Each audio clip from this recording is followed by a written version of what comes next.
Hey friends, it's Trisha here on Freedom Hill.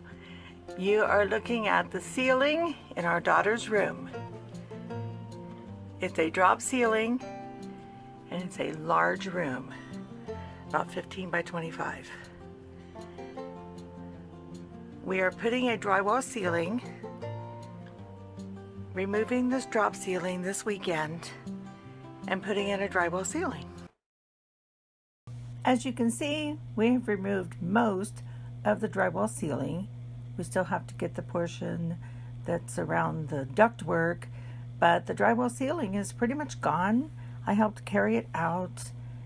It's a well-insulated room, so it's really not going to be difficult to put up the drywall. But that's our progress so far.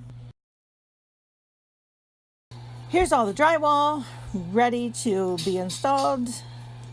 It's just sitting here. The boys carried it inside for us, and all of our daughter's things, everything from her bedroom, is sitting out here in the open. So I know she'll be thrilled when it's done, and I think we'll all be thrilled when it's done. But this is what it takes to do a ceiling. Stay tuned. So here we are. You can see our progress. So far we have half.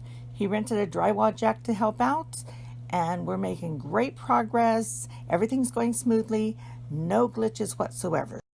Made excellent progress on our daughter's ceiling.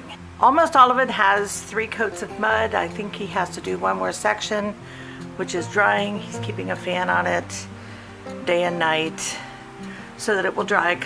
Since it's in the basement, it gets no sunlight, so it takes it longer to dry.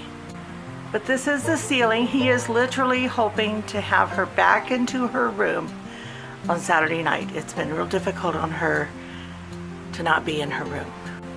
So yeah, we're almost there. He got new lighting in. She had 2 lights in her room, recessed lights, and now she has 4. So it makes it much brighter in here, much better. She does have lamps, of course, but yeah. Progress, progress, progress.